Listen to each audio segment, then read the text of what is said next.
कि जंगल महल की गलियों से एक आवाज आया है, जंगल महल की गलियों से एक आवाज आया है, उठो नौजवानों फिर से इनकलाब आया।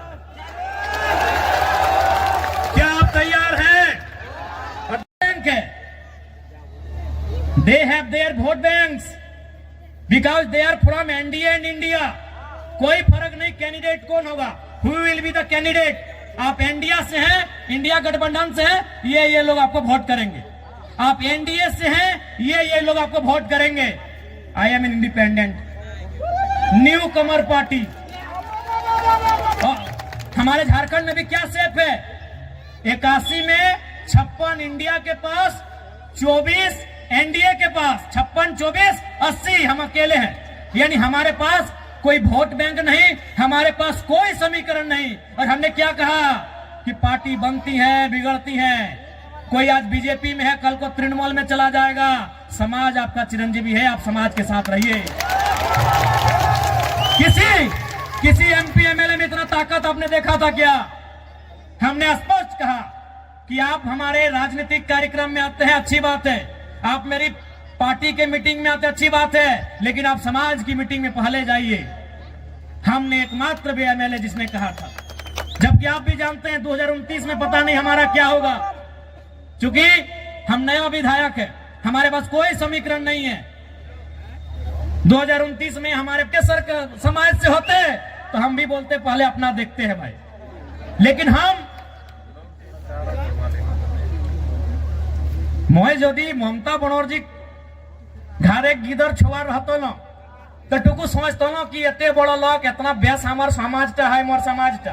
किंतु आज के मैं एक शोषित वंचित समाजेर बेटा, सोई खातिर मैं कहलो कि विधायक सांसद बादे सामाजिक स्थितिटा पहले भालो रहेक चाहिए, सामाजिक स्टेटसटा भालो रहेक चाहिए, सामाजिक पहचानटा भालो रहेक चाहिए, ओकर आइडेंटिटीटा भालो रहेक चाहिए। तोहरानी बुझे बारिया आई तोहरानी करो जंगल मोहल्ले दो में हमरा सामाजिक नेता हाथ की ना नहीं, कोई टक मुंह से बोली बहराई ले, कोई टाइम कोनो कह पारला, कोनो कह पारला की एकटाও कही दे जितना कथा मैं कहलो मीडिया कह भाषण कह जे जितना उदाहरण मैं देलो, जितना मैं उदाहरण देलो, हमको बता याद करके बताइएगा कि आपने कौवा को भी देखा है।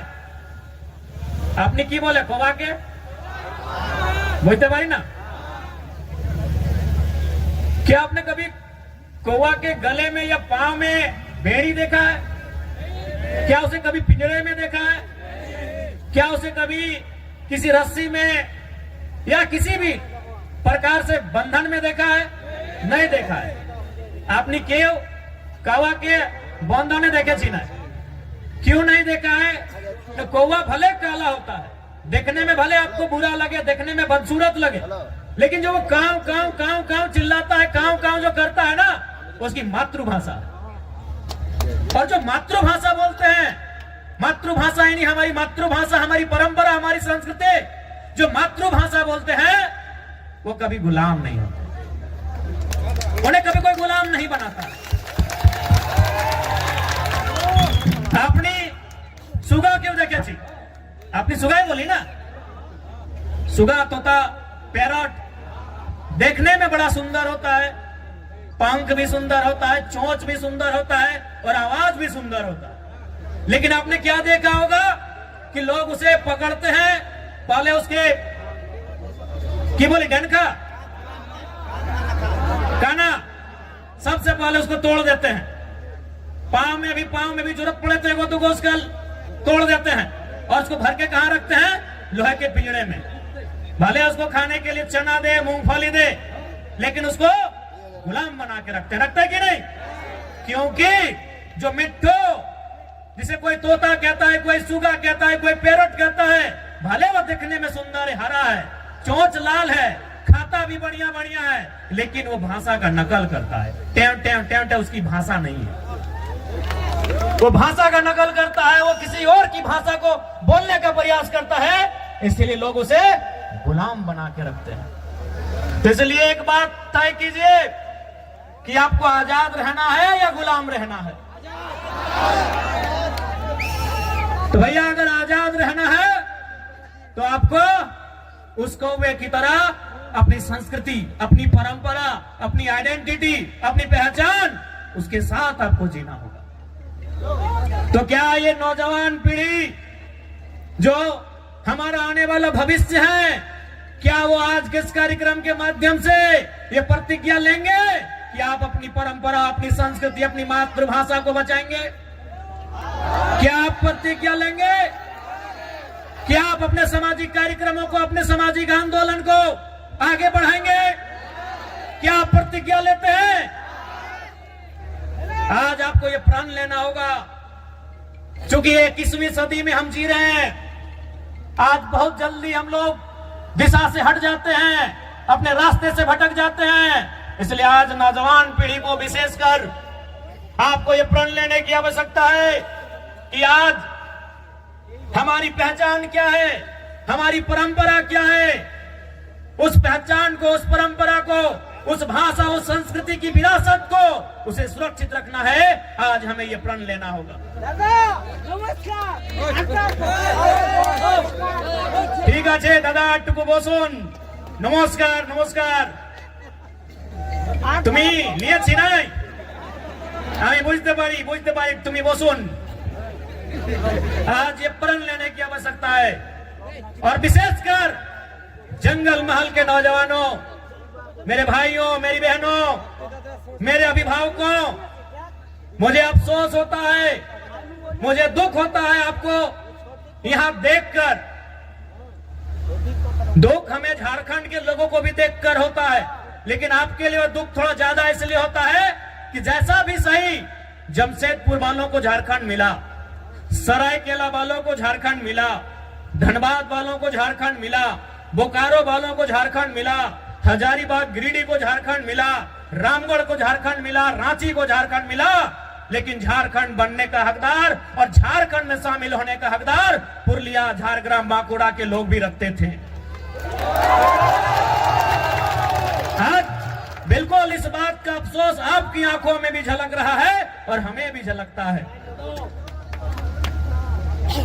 जो आंदोलन कोयलांचल में था, जो आंदोलन लोहांचल में था, कोयलांचल यानी हमारा जो कोलियरी कोयला का क्षेत्र है, धनबाद, बोकारो, गिरिडीह, हजारीबाग का हिस्सा, और लोहांचल यानी जमशेदपुर का क्षेत्र, वही आंदोलन आपके जंगल महल में भी था। जो त्याग कोयलांचल वालों ने किया था, जो त्याग लोहांचल वालों ने किया था, वह त्याग जंगल महल वालों ने भी किया था। लेकिन आज कोयलांचल वालों को, लोहांचल वालों को कहने के लिए झारखंड मिला, हालांकि अधिकार वहां भी उनको नहीं है। आज भी वहां उनको मजदूरी के लिए तरसना पड़ता है।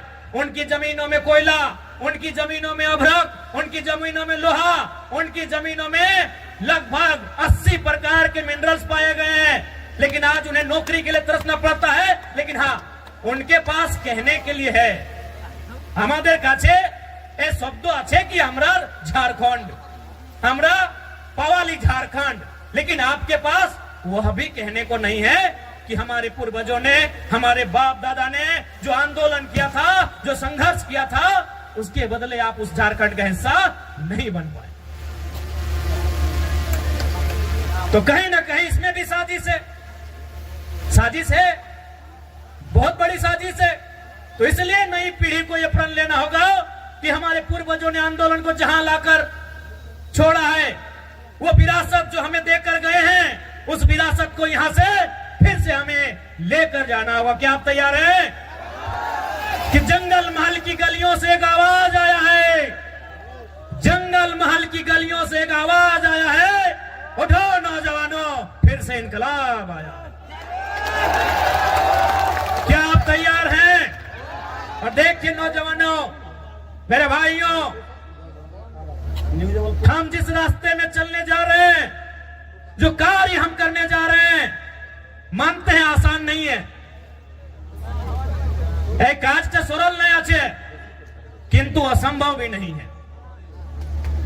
मानते हैं वो काम आसान नहीं है, वो काम सरल नहीं है, लेकिन वो असंभव भी नहीं है। आज हमारे समाज का जो मांग है शेड्यूल्ड ट्राइब इंक्लूजन का, आज ये लड़ाई भी आज ये मांग भी बरसों नहीं दशकों पुरानी है। इसलिए एक बात हमेशा याद रखिए, आज चाहे सामाजिक आंदोलन हो या किसी प्रकार का आंदोलन हो, जो लोग अगुवाई कर रहे हैं, जो लोग लड़ रहे हैं, शायद वो कल नहीं होंगे। आज हम लोग भी कल नहीं होंगे, लेकिन आपका समाज, हमारा ये बृहद समाज जो हजारों लाखों साल पुरानी परंपरा और संस्कृति से परिपूर्ण है, वो समाज रहेगा। इसलिए आपको उस बागडोर को, उस विरासत को अपने हाथों में लेकर आगे बढ़ना है। मैं आप सभी से कहना चाहूंगा। और आज जब भी आप किसी आंदोलन के लिए जाते हैं, जब आप संघर्ष का रास्ता चुनते हैं, आपको त्याग करना पड़ता है। बिना त्याग का आपको मंजिल नहीं मिलेगा। आज आपको त्याग करना होगा। आप कहेंगे कि हमें भोग कर रास्ता भी चुनना है, हमें ऐसो आराम का भी रास्ता चुनना है, और हमें मंजिल की ओर भी जाना है, हमें अपने सपनों को भी साकार करना है, तो संभव नहीं, आपको त्याग करना होगा। आज का समय त्याग का है, और जो नौजवान त्यागी बनकर इस रास्ते में आएंगे, तभी हमारा समाज उत्थान की ओर जाएगा। इसलिए इस पीढ़ी को तो त्यागी बनना होगा।